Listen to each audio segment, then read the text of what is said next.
नमस्कार, मैं उमेश और फिर से एक नई वीडियो में आपका बहुत बहुत स्वागत है।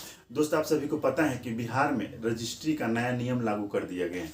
नया नियम ये लागू किया गया है कि अब बिहार में उन्हीं जमीन का रजिस्ट्री होगा जिन जमीन का आपके नाम से जमाबंदी होगा। जैसे मान लीजिए कि आपके नाम से जो जमीन का जमाबंदी होगा तो आप उसको रजिस्ट्री कर पाएंगे। अगर आपके बाप दादा के नाम से, परदादा के नाम से ज़मीन है और उनके नाम से ज़मीन है और उन्हीं के नाम से अभी तक जमाबंदी है तो उस ज़मीन की अब रजिस्ट्री नहीं होगी, क्योंकि पटना हाई कोर्ट की तरफ से आदेश दिया गया है। तो मैं आपको इस वीडियो में बताऊंगा कि आखिर आपको पता है कि बिहार में 90% ऐसी ज़मीन है जो कि अभी तक लोगों के दादा परदादा के नाम से ही है, लोगों के आगे नाम से उस जमाबंदी नहीं चल पाया है। तो मैं आपको इस वीडियो में बताऊंगा बिल्कुल ठेठ भाषा में, बिहारी भाषा में, आपकी गांव की लैंग्वेज में, जो कि आपको बात समझ में आ जाएगी कि आप अपने ज़मीन को, जो दादा परदादा के नाम की जो ज़मीन है, उसको आपको अपने नाम से कैसे जमाबंदी चढ़ाओगे, यानी अपने नाम से कैसे जमाबंदी करोगे ताकि फिर आगे आपको रजिस्ट्री करने में किसी प्रकार की दिक्कत ना होगी, यानी सेल परचेज में दिक्कत नहीं होगी। तो दोस्त, वीडियो में बने रहिएगा, पूरा फुल जानकारी आपको मिलेगी। और वीडियो अच्छा लगे तो लाइक जरूर कीजिएगा। अगर हमें आपको सपोर्ट करना है तो हमारे चैनल को सब्सक्राइब जरूर कर दीजिए और वीडियो को ज़्यादा से ज़्यादा शेयर कीजिए। चलिए वीडियो शुरू करते हैं। तो देखिए दोस्त, ये जो पटना हाई कोर्ट की तरफ से निर्देश दिया गया है कि उन्हीं जमीन का अब सेल परचेज होगा जिनके नाम से लोग जो जीवित हैं और अभी उनके नाम से उस जमीन का जमाबंदी है, तो वही जाके उस जमीन की सेल परचेज कर सकते हैं। आइंदा अगर किसी के पूर्वज, यानी आइंदा अगर आपके दादा परदादा के नाम से जमीन है और अभी तक आपके नाम पे वो जमीन नहीं चढ़ा है, उन जमीन की अभी रजिस्ट्री नहीं होगी। पहले आपको उस जमीन को, अपने दादा परदादा वाले जो जमीन है वो आपको अपने नाम से चढ़ाना पड़ेगा। उसके बाद फिर से आप उसकी सेल परचेज यानी रजिस्ट्री करा सकते हैं। तो देखिए दोस्त, ये बिहार सरकार की तरफ से एक नोटिफिकेशन के माध्यम से निकाला गया, आपकी स्क्रीन पे आ रहा होगा।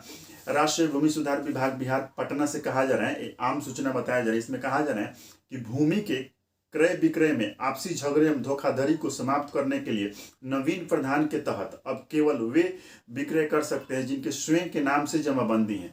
यानी इसमें साफ साफ कहा जा रहा है दोस्त कि भूमि की जो जमीन की कीना बेची होता था, इसके आपसी झगड़ा होता क्या था कि आपकी 5 भाई का जमीन है, दो भाई ने गया और 5 आदमी के नाम का जमीन बेच देता था। फिर उसके बाद लाठा लाठी मारामारी होता था, फिर केस फौजदारी होता था। इसके बहुत ऐसे केस गया कोर्ट में, तो कोर्ट ने ऐसा आदेश दिया। पर में कहा जा रहा है, इस आम सूचना में कहा जा रहा है कि जिन परिवार का अभी तक जमीन का जो जमाबंदी है वो अपने नाम से नहीं कराया है, पूर्वजों के नाम से ही अभी तक जमीन है, उनके लिए जो भी अंचल हैं, बिहार में जितने भी अंचल हैं, उस अंचल में प्रत्येक मंगलवार, बुधवार एवं गुरुवार को विशेष शिविर का आयोजन किया जा रहा है। उस शिविर में जिन लोगों के दादा परदादा के नाम से जमीन है, उन जमीन का लोगों के नाम से जमाबंदी कराई जाएगी। इस पेपर में कहा जा रहा है कि बुधवार और गुरुवार को जो भी ब्लॉक हैं, उस ब्लॉक में शिविर का आयोजन किया जाएगा। उस शिविर में जाके आप अपने जो भी परदादा दादा के नाम से, पूर्वजों के नाम से जमीन है, उस नाम की आप जमाबंदी करा सकते हैं। फिर जमाबंदी आपका एक बार हो जाएगा तो फिर आपको सेल परचेज में किसी प्रकार की दिक्कत नहीं होगी। लेकिन आपको वहाँ जाने से ऐसे आप खाली हाथ वहाँ पहुँच जाइएगा तो आपको जमाबंदी नहीं होगा। आपके पास वहाँ पे बिल्कुल साक्ष्य ले जाना पड़ेगा, आपको वहाँ पे प्रूफ देना पड़ेगा कि हाँ आपके जो दादा परदादा आप ही के हैं। तो सबसे पहले जैसे मान लीजिए कि आपके 5 भाई हैं, 5 भाई का जो जमीन है उसमें आपसी बंटवारा करना पड़ेगा। आपसी बंटवारा के बाद आपको एक पेपर पे बाकायदा नक्शा बनाना पड़ेगा। जो भी आपकी वंशावली बनता है, वंशावली बनाना पड़ेगा। वंशावली के हिसाब से आपको बंटवारा करना पड़ेगा। उस बंटवारे को और जो भी आपने अभी तक लगान पे किया है, उस लगान पे का जो भी दाखिल खारिज होता है, उस सारे चीज को आपको पेपर को लेके ब्लॉक में पहुंच जाना है। और ये नहीं कि आपको खुद जाना है, जितने आदमी का वहाँ पे शेयर होल्डर है, जैसे मान लीजिए 5 कट्ठा जमीन है, 5 आदमी उसमें शेयर होल्डर है, तो 5 आदमी को वहाँ पे जाना है और 5 आदमी का जितना जितना हिस्सा होगा वहाँ पे उस उतने हिस्से का जमाबंदी उनके नाम से चढ़ जाएगा। फिर आगे आपको सेल परचेज किसी प्रकार की दिक्कत नहीं होगी।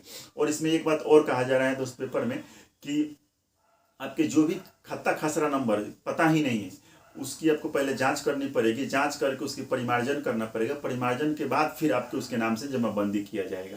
तो देखिए दोस्त, मुझे उम्मीद होगा कि जो मैंने आपको बात समझाया वो आपको समझ में आ गया। इस तरीके से आप जाके आप अपने नाम से जमाबंदी करा सकते हैं। तो दोस्त, हमारे वीडियो कैसा लगा कमेंट में जरूर बताइएगा। वीडियो के रिगार्डिंग कुछ भी पूछना है तो पूछ सकते हैं। तब तक के लिए बस इतना ही, फिर मिलेंगे अगले वीडियो में न्यू अपडेट के साथ।